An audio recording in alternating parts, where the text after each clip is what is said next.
Hello students, in previous lecture we have already discussed about multiplication table, how you can form multiplication table, okay? What are the rules to form a multiplication table, and this is the table of C2B, and we have already discussed how the table, multiplication table of C2B point group will be formed, okay? But in which we have already seen the columns and rows. We have already discussed this first column, how you can fill the rest of the column, because in this column we haven't used any symmetric operation. We haven't actually done any operation because it was simply multiplication with e. When you have multiply any element, any symmetry element with e, it will give you the same element as which is actually multiplying with e, okay? So उसमें ज़्यादा देखना नहीं पड़ता, तो वो पहला जो ये कॉलम है, ये पहला जो है वो कॉलम हमने कैसे फिल करना है वो हमने देखा, जो सिंपल था। लेकिन जो बाकी के 3 कॉलम है वो कैसे फिल करने हैं वो हम इस लेक्चर में देखेंगे, जो रियल में इम्पोर्टेंट है, क्योंकि यहाँ पे हम ऑपरेशन करवा के देखेंगे, ठीक है? वहाँ ऑपरेशन देंगे और ये देखेंगे कि ये सारे के सारे ये 3 जो कॉलम है वो करेंगे, ठीक है? फर्स्ट कॉलम हमने फिल किया और वो सिंपल था। अब जो सेकंड कॉलम है, ये हम सेकंड कॉलम से शुरू करते हैं, ठीक है? अब सेकंड कॉलम में आपको करना क्या है? सबसे पहले आपको ये चीज़ देखनी है, सबसे पहले आपको क्या देखना है कि ये देखो, यहाँ से शुरू करना है। आपने पहले क्या किया, ई इंटू ई, आपने क्या किया, सबसे पहले कॉलम में ई इंटू ई, उसके बाद ये फर्स्ट हुआ और इसका जो प्रोडक्ट आएगा ना वो हम यहाँ पे डालेंगे, ठीक है? ये ई इंटू ई का जो प्रोडक्ट है वो हम यहाँ पे लिखेंगे, जो हमने लिखा है फर्स्ट लेक्चर में, ठीक है? और उसके बाद क्या किया, C2 इंटू ई किया। तो जिसका भी ई के साथ अगर हम मल्टीप्लिकेशन करते हैं तो वो खुद ही उसका प्रोडक्ट आएगा, तो ये उसका प्रोडक्ट है, यहाँ लिखा हमने, ठीक है? उसके बाद हमने क्या किया, सिग्मा V1 का मल्टीप्लाई किया प्रोडक्ट के लिए ई के साथ। क्या किया, सिग्मा V1 और ई का, उसका जो प्रोडक्ट आएगा वो हम कहाँ लिखेंगे, इसके नीचे, ये यहाँ आओ और यहाँ से यहाँ लिखेंगे, ठीक है? उसके बाद सिग्मा V2 का हमने ई के साथ मल्टीप्लाई किया और उसका प्रोडक्ट हमने कहाँ लिखा, जो प्रोडक्ट आएगा वो यहाँ, और वो प्रोडक्ट क्या आया, सिग्मा V2, क्योंकि ई के साथ वो खुद ही प्रोडक्ट आएगा, ठीक है? अब ये तो सिंपल था। अब अगर हम आगे चलते हैं, ये दूसरा कॉलम, ठीक है, उसको आप ध्यान में लो। उसमें हम क्या करेंगे, वो सेम मेथड यूज़ करेंगे। सबसे पहले ये लो, ई ले लो, ठीक है? सबसे पहले ई, और हम कौन सा कॉलम देख रहे हैं, ये, तो यहाँ देखो ई का कौन किसके साथ उसको किसके साथ मल्टीप्लाई करना है, C2 के साथ, ठीक है? तो ई को C2 के साथ मल्टीप्लाई करो तो जो प्रोडक्ट आएगा वो यहाँ लिखो। उसके बाद C2 के साथ करो, और उसका जो प्रोडक्ट आएगा, उसका जो रिजल्ट आएगा वो यहाँ लिखो। उसके बाद सिग्मा V1 का ऑपरेशन क्या करना है, उसके बाद सिग्मा V1 का मल्टीप्लिकेशन या फिर ऑपरेशन जो है, पहले इसका करना है उसके बाद इसका, वो हम देखेंगे। सिग्मा V1 मल्टीप्लाई C2, उसका जो प्रोडक्ट आएगा वो हम कहाँ लिखेंगे, वो यहाँ लिखेंगे। उसके बाद सिग्मा V2 का जो है वो C2 के साथ करवाओ, ठीक है? तो उसका जो प्रोडक्ट आएगा वो हम यहाँ लिखेंगे, ठीक है? ये सिंपली पता होना चाहिए टेबल को देख के कि कौन सा किसके साथ मल्टीप्लाई कैसे करना है। पहले जो है वो कॉलम वाले का ले लो, उसके बाद रो वाले का। तो हम यहाँ पे कैसे फिल करना है वो देखेंगे। तो E into C2, C2 into C2, sigma V1 into C2 and sigma V2 into C2, और ये जो प्रोडक्ट आएंगे वो हम यहाँ लिखेंगे। इतना आपको पता चलना चाहिए, ठीक है? ये पता चलना चाहिए आपको। सबसे पहले क्या डिराइव करना आना चाहिए, इसको देख के 4 इक्वेशंस जो मैंने अभी आपको बताए। कौन कौन से 4, ये E इंटू C2, उसके बाद दूसरा कौन सा, C2 इंटू C2, ये दूसरा इक्वेशन। तीसरा इक्वेशन कौन सा है, सिग्मा V1 इंटू C2। उसके बाद चौथा equation sigma V2 into C2, ठीक है? अब इन इक्वेशंस का क्या करना है वो हम आगे देखेंगे। पहले इतना आना ही चाहिए, इसका इसके साथ मल्टीप्लिकेशन, इसका इसके साथ, फिर इसका, ऐसे आना चाहिए। ऐसे हम सेकंड कॉलम जो है वो देखेंगे कैसे होता है, ठीक है? अब हम इसको ये 4 इक्वेशन अगर आप डिराइव कर लेते हो तो अब आप यहाँ आओ। ये 4 इक्वेशन डिराइव करने के बाद आप यहाँ आओ। ये देखो ये लिखा हुआ है ऑलरेडी, यहाँ ऊपर जो है ये ऑलरेडी लिखा हुआ है जो आप डिराइव कर रहे हो। आप क्या डिराइव कर रहे हो? E into C2, C2 into C2, और ये सिग्मा V1 इंटू C2, और ये चौथा सिग्मा V2 इंटू C2। ये 4 इक्वेशन कैसे डिराइव करने हैं वो हमने देखे। अब ये इक्वेशन आ जाने के बाद, ये इक्वेशन आपने लिखी, ये प्रोडक्ट कैसे फाइंड करने, उसका जो रिजल्ट आएगा वो कैसे आएगा, तो वो हम देखेंगे, ठीक है। तो अगर आप पहला देखो E इंटू C2, तो आपको पता है किसी का भी ई के साथ मल्टीप्लिकेशन करते हो तो प्रोडक्ट वो खुद ही आएगा, ठीक है। तो उसका रिजल्ट C2 ही आएगा। तो वो आप टेबल में लिख लो, वो आप टेबल में ऐसे लिख सकते हो। उसके बाद जो दूसरा है वो कौन सा है जो हमने इक्वेशन डिराइव किया? C2 into C2। अब सब यहाँ पे कोई मसला नहीं है, यहाँ पे कोई भी प्रॉब्लम नहीं है, तो वो हम जो है वो डिस्कस यहाँ नहीं करेंगे, वो हम आगे करेंगे कि कौन सा पहले लें, क्योंकि दोनों C2 है। तो आप क्या करो, आप उसको ऑपरेट करवा के देखो C2 इंटू C2। लेकिन आपको पता है C2 इंटू C2 करोगे तो उसका मतलब क्या हुआ? C2 डबल टाइम, वो 2 बार। और अगर कोई भी फोल्ड का एक्सेस है उतनी बार आप उसको ऑपरेशन करवाते हो तो वो और कुछ भी नहीं होगा, वो क्या होगा?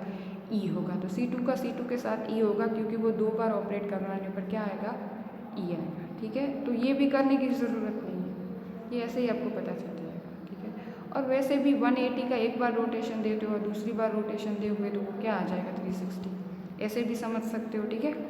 अब जो है वो यहाँ देखो, ये थर्ड इक्वेशन जो आपने डिराइव किया है, ये क्या है? सिग्मा V1 है इंटू C2 है, सिग्मा V1 इंटू C2। कैसे डिराइव करना है आपको, वो हमने पहले लेक्चर जो शुरुआत में देखा, ठीक है, इस लेक्चर में वो कैसे डिराइव करना है। लेकिन अगर आपके पास ये इक्वेशन आ गया, अब ये इक्वेशन को ध्यान से देखो। सबसे पहले क्या करना है आपको, उसके अंदर जो राइट साइड है वो ऑपरेट करना है, सिग्मा V1 नहीं। लिखने के लिए आप ये लिख रहे हो सिग्मा, ये V1 इंटू C2, लेकिन सबसे पहले ऑपरेट कौन सा करना है? राइट साइड वाला, उसको ऑपरेशन देना है C2 से सबसे पहले। जो हमारा रूल है राइट साइड वाला पहले ऑपरेट होगा।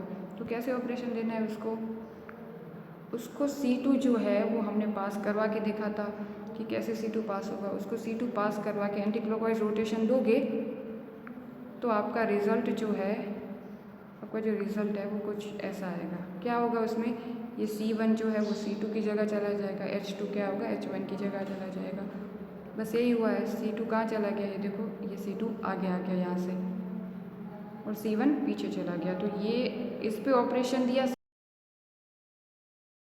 ऑपरेशन दिया। उसके बाद क्या ऑपरेट करेंगे हम उसके ऊपर? जो लेफ्ट साइड वाला है सिग्मा V1 ऑपरेट करेंगे, ठीक है।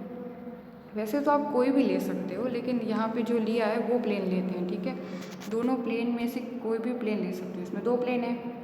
तो वो कैसे होगा, वो कैसे करोगे आप? ये जो जैसे आप प्लेन पास कर लो, इसने ये प्लेन लगाया है, CL2 और CL1 के बीच से जो ये प्लेन पास हो रहा है, ये प्लेन उसने लगाया है। तो क्या होगा, जिसके अंदर से प्लेन पास होगा उसको कुछ नहीं होगा, वो वैसे का वैसा ही रहेगा, उसकी जगह चेंज नहीं होगी, ओके। अब जो प्लेन जिस एटम में से पास नहीं हो रहा, यानी H1, उसका मिरर इमेज कहाँ मिलेगा? H2। यानी क्या होगा? H1 का मिरर इमेज H2 मिलेगा और H2 का मिरर इमेज H1। तो H1 कहाँ चला जाएगा? पीछे, और H2 कहाँ आ जाएगा? आगे। देखो क्लोरीन को कुछ नहीं हुआ, क्यों? क्योंकि उसमें से प्लेन पास हो रहा है। जहाँ पे भी प्लेन पास होगा उसको कुछ नहीं होगा, बाकी का जो है वो एक जगह से दूसरी जगह चला जाएगा। अब हमें रिज़ल्ट चाहिए, ठीक है। रिज़ल्ट मतलब क्या चाहिए? हमें ये पता होना चाहिए कि ऐसा क्या कर सकते हैं कि डायरेक्ट ये आ जाए, क्योंकि यही उसका प्रोडक्ट है। एक बार C2 ट्राई करके देखो, उसके बाद उसके ऊपर प्लेन लगा के देखा, लास्ट में जो ये आया और इसमें जो हमारा स्टार्टिंग जो मटेरियल है और जो लास्ट में जो हमारा मॉलिक्यूल है, उन दोनों के बीच क्या डिफरेंस है ये देखना है। तो सबसे पहले देखो तो क्लोरीन जो है वो क्लोरीन की जगह ही है, देखो Cl ना, इसमें नहीं, इसमें क्या है? H2 है और H1 जो है वो H1 की जगह है। यानी H जो है वो वैसे के वैसे ही हैं। अगर चेंज कहाँ है क्लोरीन में, क्लोरीन Cl1 है वो पीछे चला गया और Cl2 कहाँ गया, ये आगे आ गया। तो चेंज सिर्फ एक ही, अगर दोनों मॉलिक्यूल चेंज नहीं हो रहे, सिर्फ एक ही हो रहा है, मतलब उसके अंदर नॉर्मली प्लेन ही, अगर कुछ मॉलिक्यूल चेंज नहीं हो रहे हैं, कुछ ही हो रहे हैं, तो नॉर्मली उसके अंदर प्लेन हो सकता है। ठीक है, तो यहाँ पे भी प्लेन पास किया हुआ है, लेकिन पहले हमने कौन सा प्लेन लगाया था, क्लोरीन में से लगाया था, लेकिन ये वो प्लेन नहीं है। अगर आपको इस मॉलिक्यूल से डायरेक्ट ये मॉलिक्यूल चाहिए तो आपको प्लेन कहाँ से लगाना पड़ेगा, वहाँ से पास होगा जो मॉलिक्यूल जो है वो उसी की जगह है, जैसे यहाँ था वैसे का वैसा ही है, और वो है H2 और H1 का प्लेन। अगर आप इससे डायरेक्ट ये प्लेन पास करो तो H2 है वो H2 और H1 की जगह ही रहेगा, क्योंकि वहाँ से प्लेन पास हो रहा है। लेकिन Cl1 जो है और Cl2 ये पोजीशन चेंज करेंगे। ठीक है, तो ये प्लेन कौन सा है, ये दूसरा प्लेन है, ये पहले वाला प्लेन नहीं है। तो अगर हम C2 पास करते हैं और सिग्मा V1 पास करते हैं तो उसका रिजल्ट जो है वो एक प्लेन है, जो प्लेन है सिग्मा V2। तो ये रिजल्ट आ गया सिग्मा V2। ठीक है, वैसे ही अगर हम आगे चाहते हैं तो वो चौथा कौन सा था, ये जो फोर्थ वन वाला था, ये था sigma V2 sigma V2 into C2। ठीक है, ये था। अब इसके अंदर क्या करेंगे हम, इसके अंदर सबसे पहले राइट साइड में जो है वो पहले लेंगे, इसके अंदर C2 पास करेंगे, सेम टू सेम पहले किया था वैसे ही। ठीक है, C2 पास करने के बाद क्या करेंगे, सिग्मा V2 प्लेन लगाया था, सिग्मा V1 लगाया था, यहाँ पे सिग्मा V2 लगाएंगे, यानी पहले वाले में जो प्लेन पास किया था इसके अंदर दूसरा प्लेन पास कर लो। पहले कौन से में, क्लोरीन, पहले क्या किया था, पहले मॉलिक्यूल में ये क्लोरीन से प्लेन पास किया था। इस मॉलिक्यूल में क्या करना है, मतलब इस ऑपरेशन में हमें ये हाइड्रोजन से हाइड्रोजन प्लेन लगाना है। प्लेन पास हो रहा है वो वही का वही रहेगा, देखो जिसके अंदर से प्लेन पास हो रहा है वो वही का वही रहेगा, सिर्फ क्लोरीन जो है वो अपनी जगह चेंज करेगा, वो यहाँ से कहाँ आ जाएगा, यहाँ आ जाएगा। ठीक है, तो एक्चुअली में क्या हो रहा है, एक्चुअली में कुछ और नहीं हो रहा है यहाँ पे। अगर आपको इस प्रोडक्ट में से, अगर आपको अपने मॉलिक्यूल है उसमें से ये मटेरियल डायरेक्ट चाहिए तो आप वो दूसरा वाला प्लेन लगा दो। कौन सा प्लेन, वो प्लेन जो H1, ये देखो Cl1 Cl2, इसमें क्या है, इसमें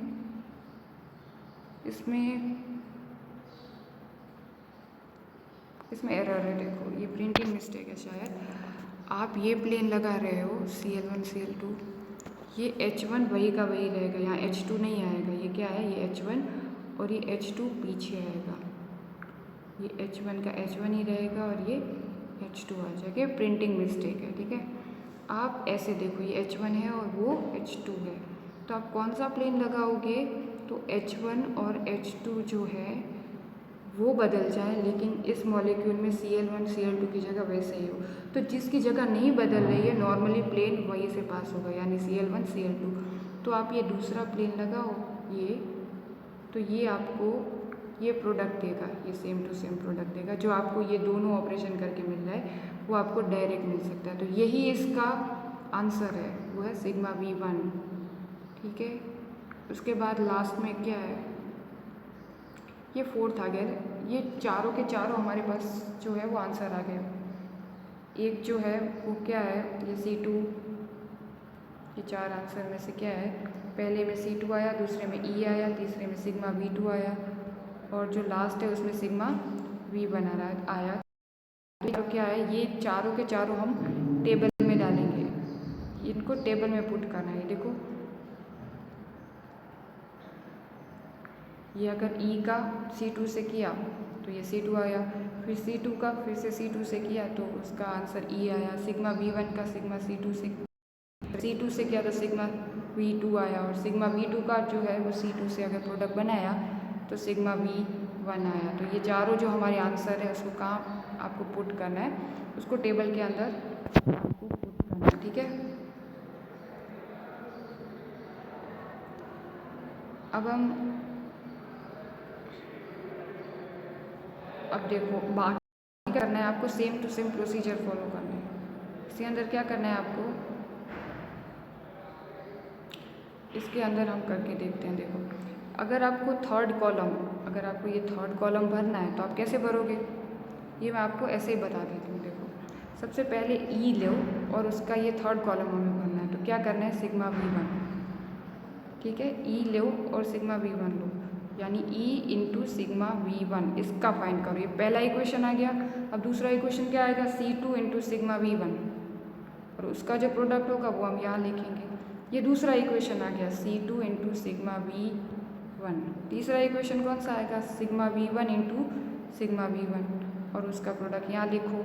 और चौथा आएगा sigma V2 into sigma V1, और उसका जो भी आंसर है वो आप यहाँ पे लिखो, ठीक है। वो आंसर पहले 4 इक्वेशन बनाने होंगे, उसके बाद उसका ऑपरेशन करो और उसका जो भी रिजल्ट आए वो रिजल्ट आपको यहाँ पे पुट करना है, ठीक है।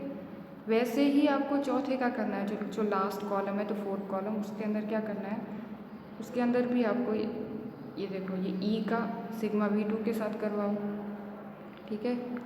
उसके बाद क्या करो, ये C2 है उसका सिग्मा V2 के साथ करवाओ, बाइनरी प्रोडक्ट आएगा। उसके बाद सिग्मा V1 का सिग्मा V2 के साथ करवाओ, और सिग्मा V2 का मल्टीप्लिकेशन भी सिग्मा V2 के साथ कराओ, और जो भी उसके रिजल्ट आते हैं उसको इस चौथे कॉलम में भर दो। ये सिंपल है। अगर आपको ऑपरेशन करना आता है, अगर आपको ऑपरेट करने आते हैं सिमेट्री एलिमेंट्स, तो ये बहुत सिंपल है, ठीक है। तो ये हमने इस लेक्चर में ग्रुप मल्टीप्लिकेशन टेबल जो है पॉइंट ग्रुप का C2V का देखा, ठीक है। आप C2V का मल्टीप्लिकेशन टेबल कैसे बना सकते हो, और बाकी का जो है वो हम आगे के लेक्चर में देखेंगे, ठीक है।